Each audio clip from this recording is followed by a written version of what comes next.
Okay, guillotine. Really fun one. It can be a little tight on the neck sometimes. A lot of ways you can get the guillotine to work. It's relatively easy to defend against standing, but it's a really good start, especially for guys that try to shoot in with their head up. So if they're going for bad takedowns, really easy to catch. So what we're going to do here is just break it down. His head is down. I'm going to go on this side so you can see easily. I want to get my arm as deep as possible. Okay, just like the Methalion, when we're doing this, we don't want to go with our forearm. You can, and that just makes it nastier for the guy, and also more space for him to defend. So you want to try and get your elbow as low as you can here. So my hand now is on my chest, and I'm going to lift up a little bit, but not a lot. This is not the finish. It's just enough to make it snug. So I'm in there, just enough to make it snug. Then the rest is I turn my right hip in and my lat, and then I squeeze my elbow to my hip.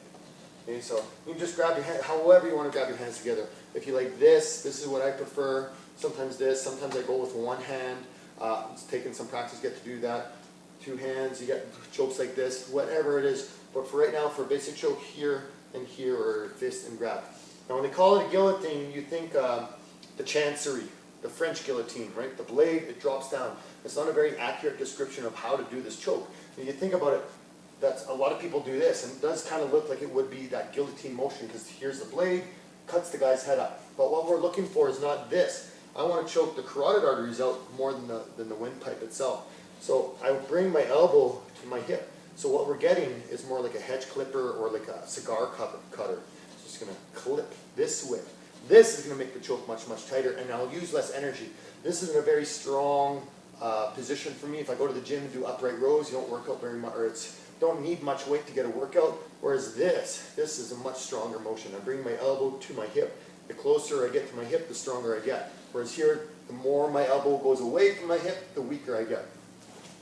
So Adrian, hand is nice and deep. Turn that foot in and squeeze here. This will not only help with the choke, but also helps with the defense. For guys that know how to defend, it works better for Adrian to defend. If I'm square, it's easier for him to start to get around and look to double leg me and lift me up. If this leg is in the middle, even if I have a bad choke and it's down here, it's hard for him to get around. He's got much further way to go. Now as for setups, one of the ones that I like the most is you get a lot of guys that do like head tie-ups, and obviously we're doing no gi. If he's doing it wearing a gi, I probably wouldn't guillotine him. A little bit too much fabric. But what I'm looking for myself is for a foot that's in front. Once I find that foot's in front, I just hack it out. Just kick it out and pull on the head. Once I pull on the head, shoot an arm in. And start going for your choke. If you do get it where your arm is on the windpipe, right, either side, you can still get the choke. It's just not as pretty a choke. Guys will still go unconscious because you are cutting off blood flow to the head, but it's just a little scarier of a choke, a little bit nastier. So if you can, we're here, we're grappling, pick up that leg, get nice and deep, and then turn. And if I need to, I'll go this way, run him in a circle.